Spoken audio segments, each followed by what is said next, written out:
সামনে আসছি।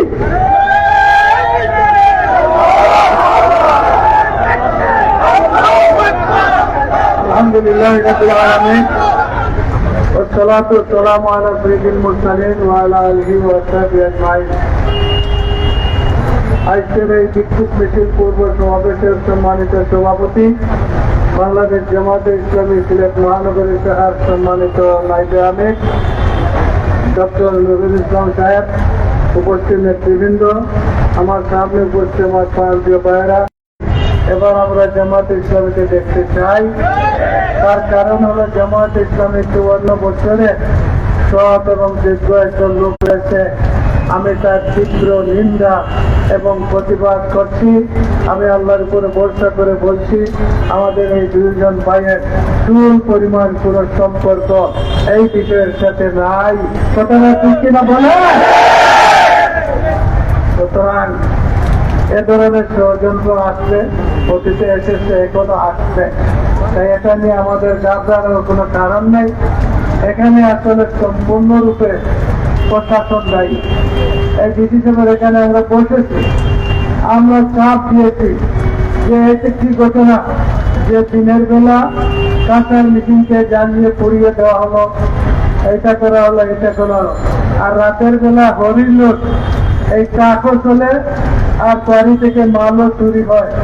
এটার বিষয় কি? এটাকে বন্ধ করান।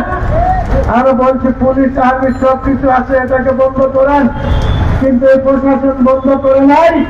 তাদের দুর্বলতার কারণে এই ঘটনা ঘটেছে এবং তারা ইচ্ছা করে সিলেটবাসীকে সারা দুনিয়ার কাছে আমাদেরকে চুর বানিয়েছে। এইটাকে ফলাও করে এই যে পাথর চুরির ঘটনাটা সারা দুনিয়ার কাছে এইভাবে দিয়ে আজকে আমাদের 6 লাইনের কাজকে বন্ধ করে দিয়েছে। এখানে কাজ করা যায় না বলে জ্যোতিগঞ্জের 5 লাইনের কাজকে বন্ধ করে দিয়েছে, এখানে কাজ করা যায় না বলে আমাদের এই সিটি কর্পোরেশনের 2,500 কোটি টাকা চায়, এই রাস্তাঘাটের কাজ হয় নাই, করা যায় না বলে তারা বন্ধ করে দিয়েছে।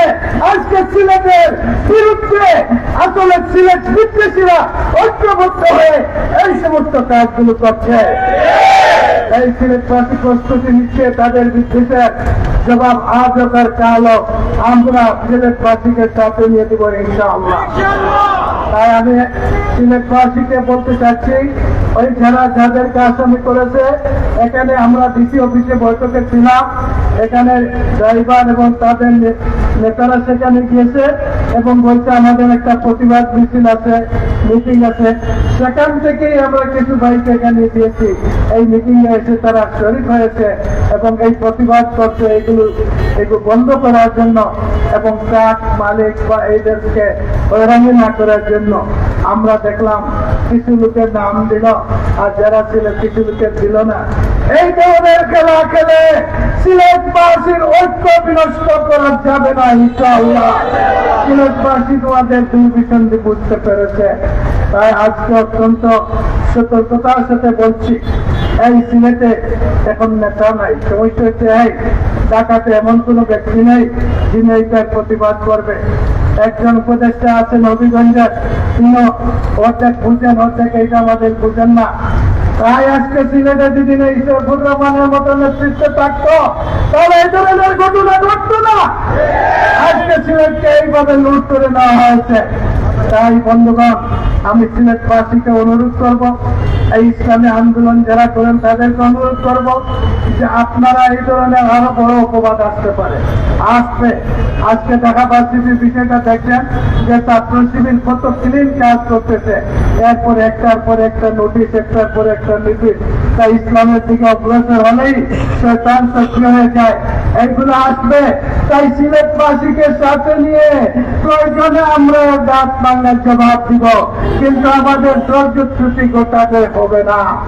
তাই আমি আজকে সরকারকে বলছি, আমরা চেষ্টা করেছি সিলেটের যুবক যারা আছে তাদের সাথে যোগাযোগ করে, বিভিন্ন মাধ্যমের সাথে যোগাযোগ করে আমরা চেষ্টা করেছি কোন একটা অ্যাপ্লিকেশন যদি আনতে হয় কোন নেতৃবৃন্দের বিরুদ্ধে, তাহলে তার নাম নিয়ম হলো দুটোকে একটা তদন্ত করবে, তাদেরকে নোটিশ দিবে, তাদেরকে ডাকবে, তাদের ব্যাপারে মামলা দায়ের করবে।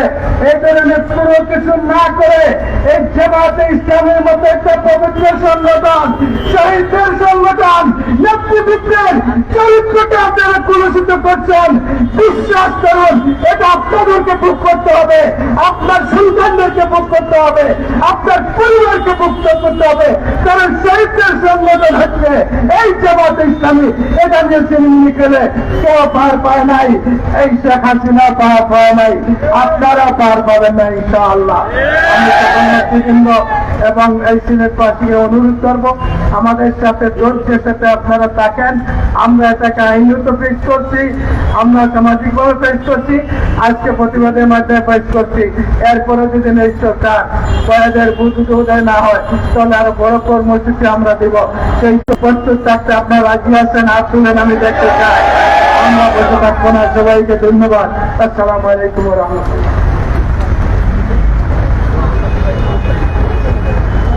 সম্মানিত ভাইরা, আমরা এতক্ষণ বক্তব্য শুনছিলাম আজকের এই মিছিল পূর্ববর্তী সমাবেশের সম্মানিত প্রধান অতিথি জনাব হযরত মাওলানা হাবিবুর রহমান সাহেবের কাছ থেকে। সুপ্রিয় ভাইরা, এ পর্যায়ে সভাপতির বক্তব্য নিয়ে আসার জন্য চিন্তা আহ্বান জানাচ্ছি শহীদ সহরা বাংলাদেশ জামাত ইসলামী সিলেট মহানগরীর সংগ্রামী নায়েব আমির ডক্টর নুরুল ইসলাম মাহমুদ। আরে ভাই বাইরেন না ভাই, আমার মানুষ আসছে তো।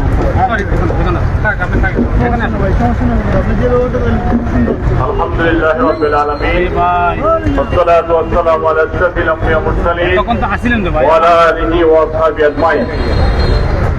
বাংলাদেশের সবচেয়ে মজলুম কাফেলা বাংলাদেশ জামাত ইসলামী সিলেট জামাত নেতৃবৃন্দের বিরুদ্ধে মিডিয়া ক্যাম্পেইন অপপ্রচারের বিরুদ্ধে আয়োজিত আজকের এই বিশাল সমাবেশের সংগ্রামী প্রধান অতিথি, কেন্দ্রীয় মজলিসের সদস্য, সিলেট ১ আসনে জামাত ঘোষিত সংসদ সদস্য পদপ্রার্থী, সিলেট জেলা জামাতের সংগ্রামী আমির জননেতা মাওলানা হাবিবুর রহমান, সম্মানিত নেতৃবৃন্দ, সিলেটের ব্যবসায়ী ছাত্র জনতা, আইন শৃঙ্খলা নিয়োজিত সম্মানিত বিভিন্ন বাহিনীর সদস্যবৃন্দ, গোয়েন্দা সংস্থার সম্মানিত ভিন্ন শ্রেণীর পেশার সম্মানিত নেতৃবৃন্দ, সম্মানিত সিলেটবাসী, সালামু আলাইকুম ওয়া রাহমাতুল্লাহি ওয়া বারাকাতুহু। আপনারা ইতিমধ্যে জেনেছেন সিলেটের অত্যন্ত আলোচিত সবচেয়ে নেককারজনক যে কাজ হয়েছে, সিলেটের পর্যটন শিল্পের অন্যতম স্থান সাদা পাথর লুটের ঘটনাকে কেন্দ্র করে ওইটাকে অন্যভাবে ডাইভার্ট করার জন্য বাংলাদেশের রাজনীতিতে স্বচ্ছ নিরপেক্ষ এবং যারা আমরা জীবন যৌবন উজাড় করে যে অন্যায় ও সত্যের বিরুদ্ধে সংগ্রাম করছি দীর্ঘদিন থেকে, সেই সংগ্রামী কাফেলা সিলেটের 2 জন নেতা, সিলেট মহানগর আমির, কেন্দ্রীয় কর্মবিশেষ সদস্য এবং গত জুলাই আন্দোলনে যিনি গ্রেপ্তার হয়েছিলেন, 5 আগস্ট হাসিনা যখন পালিয়ে যায় তখন জনাব ফখরুল ইসলাম রাত্রে 10টার সময় তাকে জেল থেকে মুক্তি দেওয়া হয়। সেই সংগ্রামী নেতার বিরুদ্ধে এবং সিলেটের অন্যতম এলাকা জয়ন্তা গোয়েনঘাটের জামাত ঘোষিত সংসদ সদস্য প্রার্থী, দীর্ঘদিনে জয়ন্তার উপজেলা প্রায় 10 বছর যিনি উপজেলা চেয়ারম্যান হিসেবে দায়িত্ব পালন করেছেন, সেই স্বনামধন্য জননেতা জনাব জয়নাল আবেদিনের বিরুদ্ধে এই পাথর লুটের সাথে সম্পৃক্ত করে অন্যায়ভাবে দুদকের ভুয়া একটা রিপোর্টের মাধ্যমে পত্রিকায় একটা রিপোর্ট করা হলো। আমরা দুদকের সাথে যোগাযোগ করলাম, ভিন্ন জায়গায় যোগাযোগ করলাম, দুদক এইভাবে কোন রিপোর্ট অফিসিয়ালি তারা ঘোষণা করে নাই। অন্যায়ভাবে আমাদের নেতৃবৃন্দের চরিত্র হরণের জন্য এবং অন্যান্য লুটেরাদের সাথে মিলাইয়া জামাতকে সমান করার জন্য এটা তারা ষড়যন্ত্রে লিপ্ত হলো। আজকে এই সমাবেশ থেকে আমরা ধিক্কার জানাই, নিন্দা জানাই। বাংলাদেশের কোথাও জামাতের নেতৃবৃন্দের বিরুদ্ধে কোন অন্যায় চুনকালি লাগানোর সাহস করে নাই। দুজন আমাদের মন্ত্রী ছিলেন, এক টাকা কোনো দুর্নীতি আমাদের পিছনে খুঁজে পায় নাই। আমাদের সংগ্রাম হলো চাঁদাবাজির বিরুদ্ধে আমাদের সংগ্রাম, বেকারের বিরুদ্ধে আমাদের সংগ্রাম, সমস্ত অন্যায় অত্যাচারের বিরুদ্ধে আমাদের সংগ্রাম। এই দীর্ঘ সংগ্রামে ছাত্র জীবন থেকে দুইজন নেতা জনাব জয়নাল আবদিন এবং বকরুল ইসলাম এই সিলেটে রাজনীতি করে আসছেন। দুইজনের বিরুদ্ধে কেউ কথা বলতে পারে নাই, কিন্তু আজকে গোয়া সাংবাদিকতার নাম নিয়ে আমাদের দুইজন নেতার চরিত্র হরণ করা হয়েছে। আমরা গত 3-4 আগে জেলা প্রশাসক দেখেছেন আমাদের, আমরা পরিষ্কার বলে দিয়েছি সিলেটের ঐতিহ্য সাদা পাথর যারা লুট করেছে এই লুটেরাদের খুঁজে বের করতে হবে। সেখানে পুলিশ প্রশাসন কি করেছে? বিজিবি ক্যাম্প রয়েছে সেখানে। আমরা জানতে চাই প্রশাসন কোথায় ছিল এই লুটেরার বিরুদ্ধে ব্যবস্থা কেন করে নাই? আপনারা শুনেছেন এই সিলেট বর্ডার দিয়ে চিনি নিয়ে আসে, এই চিনি তারাই এই লুটের সাথে জড়িত। অবিলম্বে তাদের নাম প্রকাশ করতে হবে এবং জামাতকে জড়াইয়া যে ষড়যন্ত্রমূলক ভাবে মিডিয়া ক্যাম্পেইন করা হয়েছে অবিলম্বে সেটা বন্ধ করতে হবে। আমরা গতকাল দেখলাম কেন্দ্রের পক্ষ থেকে গণশুনানির নামে সিলেট সার্কিট হাউসে অনেক মানুষের মতামত নেওয়া হয়েছে। সেখানে যারা মতামত দিয়েছে আমরা শুনতেছি গত ফ্যাসিস্ট সরকারের যারা সুবিধাভোগী এবং কিছু ব্যক্তিকে সেখানে জবাব নতুন বন্দি নিয়েছে এবং যাদের বিরুদ্ধে 5 আগস্টের পরে মামলা হয়েছে তাদের জবানবন্দি নেওয়া হয়েছে। আমরা ধিক্কার জানাই, আমরা স্বচ্ছ নিরপেক্ষ তদন্ত চাই। আমরা এই তদন্ত যদি হয় জামাতের বিরুদ্ধে 1 টাকা কোন দুর্নীতির প্রমাণ কেউ দিতে পারবে না ইনশাআল্লাহ। সবাইকে আহ্বান জানাই, সরকারের ভিন্ন গোয়েন্দার বাহিনীর সদস্য এখানে রয়েছে, আপনারা মেসেজ দিবেন কারো বাবার ক্ষমতা নাই জামাত নেতৃবৃন্দের বিরুদ্ধে কোন অন্যায় হাত তুলে কথা বলার মতো। আমরা স্বচ্ছ নিরপেক্ষ তদন্তের মাধ্যমে এই লুটেরাদের নাম জাতির সামনে অবিলম্বে প্রকাশ করতে হবে। সিলেটের সৌন্দর্য বজায় রাখতে হবে এবং সিলেটের ঐতিহ্যভাবে যেগুলা রয়েছে সেই স্থানগুলোকে সংরক্ষণ করার দাবি আমরা জানাই। আজকের এই যারা এই বৃষ্টির মধ্যে যারা এসেছেন সবাইকে আমরা ধন্যবাদ জানাই। এখন আমাদের মিছিল শুরু হবে, মিছিলে সবাইকে যোগদান করার জন্য আমরা সম্মিলিত আয়োজন করছি। সম্মানিত সিলেটবাসী সবাইকে ধন্যবাদ জানিয়ে আজকের এই প্রোগ্রামে আসার জন্য সবাইকে ধন্যবাদ জানিয়ে কথা শেষ করছি। আল্লাহ হাফেজ। আসসালামু আলাইকুম ওয়া রাহমাতুল্লাহি ওয়া বারাকাতুহু।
الله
أكبر